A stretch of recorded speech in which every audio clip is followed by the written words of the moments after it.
நாமம் மகிமைப்படுவதாக. இந்த நாளிலேயும் ஆண்டவர் பெரிய காரியங்களை நமக்கு செய்வாராக. ரோமர் 12ஆம் அதிகாரம் 2ஆம் வசனத்தை வாசிப்போம். நீங்கள் இந்த பிரபஞ்சத்திற்கு ஒத்த வேஷம் தெரியாமல் தேவனுடைய நன்மையும் பிரியமும் பரிபூரணமான சித்தம் என்னதென்று பகுத்தறியத்தக்கதாக உங்கள் மனம் புதிதாகிறதினாலே மறுரூபமாகுங்கள். ஆண்டுடைய வார்த்தை என்ன அப்படி சொல்லுகிறது நம்மிடத்துல என்று கேட்கும் பொழுது, மனம் புதிதாகிறதுனாலே, renewing your mind, cleansing your mind.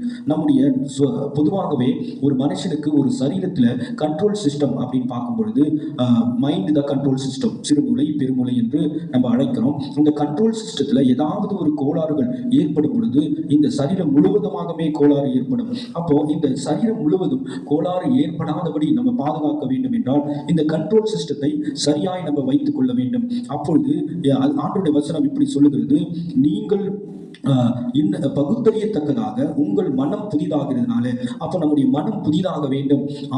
ஆண்டவருடைய காரியம், ஆண்டவருடைய பிரசனம், ஆண்டவருடைய வெளிச்சம் பிரகாசிக்க வேண்டும் என்றால் நம்முடைய மனம் புதிதாக வேண்டும். There should be cleansing in our mind. There should be clearance in our mind. நம்முடைய மைண்ட் சுத்தமாய் இருக்க வேண்டும். அப்பொழுதுதான் முற்றிலுமாய் இந்த கண்ட்ரோல் சிஸ்டத்திலிருந்து புறப்படுகிற சரீரத்துக்கு கம்யூனிகேஷன், அதாவது தகவல் தொடர்பு கொடுக்கிற இந்த கண்ட்ரோல் சிஸ்டம் முற்றிலுமாய் சரியாய் நடக்க வேண்டும் என்றால் அந்த கண்ட்ரோல் சிஸ்டம் சரியா இருக்கணும். அப்ப நம்முடைய மனம் புதிதாகினால் நம்முடைய கண்ட்ரோல் சிஸ்டம் சரியாய் இருக்கும். அடுத்த வசனத்தை ஒன்று வாசிப்போம். இந்த மனம் எப்படி புதிதாகிறது? சங்கீதக்காரன் தாவீது என்ன சொல்லுகிறான் என்று பார்ப்போம். சங்கீதக்காரன் தாவீது சொல்லுகிறது என்னவென்றால், சங்கீதம் 51ஆம் அதிகாரத்தை நாம் எடுத்துக்கொள்வோம். சங்கீதம் 51 அதிலே தாவீது என்ன சொல்கிறார் என்றால், முற்றிலுமாய் அவர் ஆண்டவரிடத்தில் வந்து அவரை தன்னைத்தானே ஒப்புக் கொடுக்கிறார். எப்படி ஒப்புக் கொடுக்கிறார் என்று பார்ப்போம். அவருடைய மைண்டை எப்படி கிளியர் பண்றார் என்று பார்ப்போம். 51 வசனத்தை வாசிப்போம்.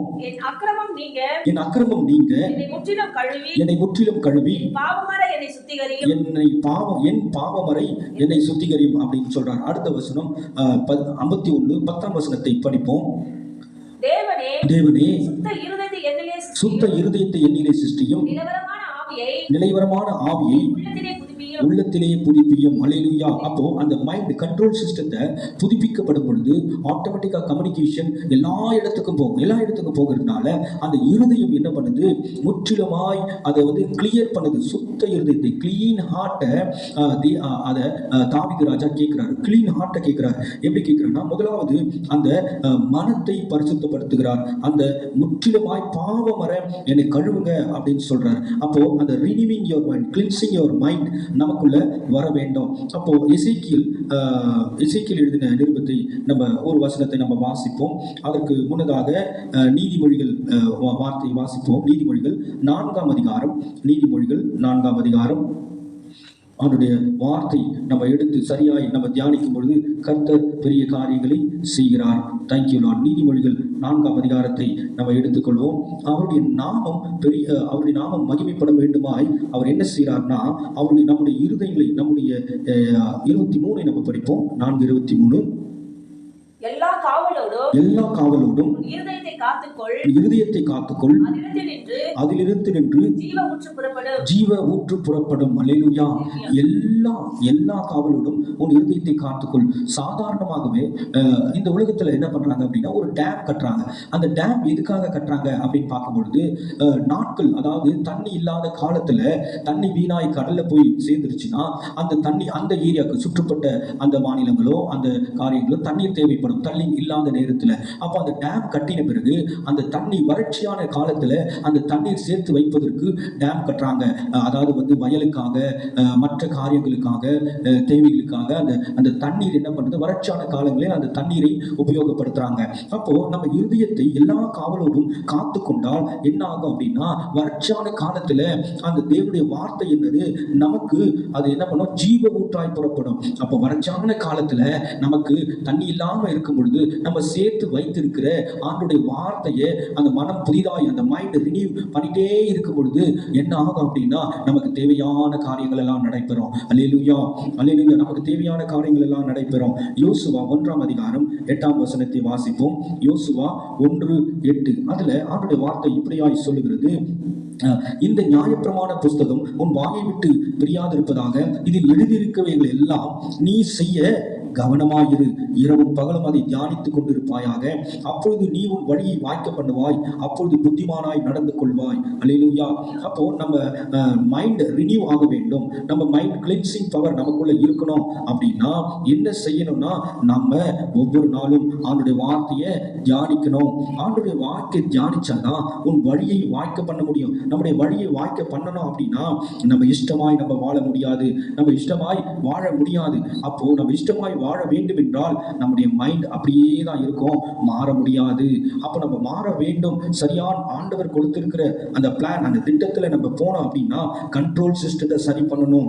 கண்ட்ரோல் சிஸ்டம் சரியா இருந்ததுன்னா சரியாய் தேவன் நம்மை எல்லா காரியத்தையும் வாய்க்க செய்வார். அப்ப மைண்ட், அந்த மனம் புதிதாகிறதுனாலே நம்ம மறுரூபமாக்கப்படுகிறோம். அப்ப அந்த ஆட்டோமேட்டிக்கா அந்த இருதயம் என்ன பண்ணும், புதியதாய் மாறும், கர்த்தருக்குள்ள மாறும். அநேக காரியங்களை கர்த்தருக்குள் நீ கிரியை செய்ய ஆண்டவர் வல்லமை உள்ளவராய் உன்னை மாற்றுவார். ஆண்டவரை நம்பி வருகளை ஒரு நாளும் அவர் கைவிடுகிற தேவன் அல்ல. ஏசாயா 26ஆம் அதிகாரம் 3ஆம் வசனத்தை நம்ம வாசிப்போம். ஏசாயா 26:3 நம்ம வாசிப்போம்.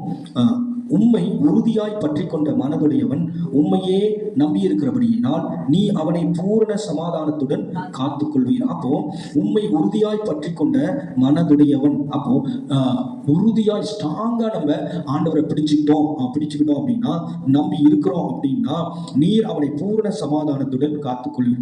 டோட்டலா உன்னை ஆண்டவர் ஃபென்சிங் பண்ணிடுவார். அப்ப டோட்டலா ஃபென்சிங் பண்ணும் பொழுது ஆண்டவர் உன்னோடு கூட எப்பொழுதும் இடைப்பட்டிருப்பார். அப்ப அந்த ஃபென்சிங் அப்படின்னும் போது ஆண்டவர் பெரிய காரியங்களை உனக்கு செய்ய வல்லவராய் இருக்கிறார். அப்போ கிளென்சிங் மைண்ட் நமக்கு வேண்டும். அப்போ ரினிவிங் மைண்ட் நமக்கு வேண்டும். எதற்காக அந்த ரினிவிங் மைண்ட் நமக்கு வேண்டும் என்றால், எப்பொழுது எல்லாருடைய வாழ்க்கையில என்ன அப்படின்னு பார்க்கும்போது அந்த மைண்ட் என்ன பண்ணுகிறது, பயம் இருக்கும், அதுல இச்சை இருக்கும், அதுல எப்ப பார்த்தாலும் சந்தேகங்கள் இருக்கும், கோபம் இருக்கும், பொறாமை இருக்கும், பெருமை இருக்கும். நீங்க படிச்சிருப்பீங்க, வெளியரங்கமான காரியம், மாம்சத்தின் வெளியரங்கமான காரியங்கள் எங்க வந்து சேரும் அப்படின்னா அந்த சிந்தனைக்குள்ள வந்து சேரும். அப்ப அந்த சிந்தனையை நீ சரிப்படுத்தணும்னா ஆண்டுடைய வார்த்தையால, யோசுவா 1:8 நீ ஆண்டுடைய வார்த்தையை தியானிக்கும் பொழுது என்ன ஆகும், அது மாறும். அது மாற மாற மாற என்ன ஆகும்னா ஆண்டுடைய வார்த்தை மட்டும்தான் என்ன மாற்ற முடியும். only God's word can wash and reset our thinking. உன்னுடைய சிந்தையை, எண்ணத்தை ஆண்டுடைய வார்த்தை மட்டும்தான் கிளீன் பண்ணி, only God's word can wash and reset our thinking.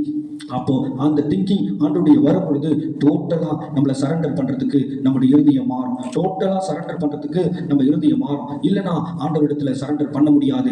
அப்போ அந்த கண்ட்ரோல் சிஸ்டத்தை சரியாய் நம்ம வைத்துக் கொள்ளும் பொழுது முழுமையாய் நம்ம சரீரம் முழுவதும் என்ன ஆகும்னா சரியாய் எல்லா நரம்புகளிலிருந்து எல்லா காரியம் சரியாய் நடக்க வாய்க்க செய்யும். அப்போ தேவனுடைய நன்மையும் பிரியமும் பரிபூர்ணமான சித்தம் என்னதென்று பகுத்தறியத்தக்க உங்கள் மனம் புதிதாகிறாலே மறுபும். அப்போ you can do the will of God. ஆண்டுடைய சித்தத்தை நீ செய்ய முடியும். உன்னுடைய வாழ்க்கையில இன்னும் கொஞ்ச நாள் வாழ்க்கையில நம்ம ஆண்டுடைய சித்தத்தை செய்து நம்முடைய இருதயத்தை சரியாய் ஆண்டவருடைய டைரக்ஷன் படி செய்ய ஆண்டவர் கிருபை செய்வாராக. ஆண்டவர் தொடர்ந்து ஆண்டவர் நடத்தி அவருடைய நாமத்தை மகிமைப்படுத்துவாராக. தேவன் பெரிய காரியங்களை செய்வாராக. துதி கன மகிமையும் எல்லாவற்றும் ஆண்டவருக்கே நம்ம ஏறெடுப்போம். அவர் பெரிய காரியங்களை செய்வாராக. இருதயத்திலிருந்து ஜீவ ஊற்று புறப்பட்டு அநேகருக்கு தேவன் பெரிய காரியங்களை செய்து அவருடைய நாமத்தை மகிமைப்படுத்துவாராக. ஆமென்.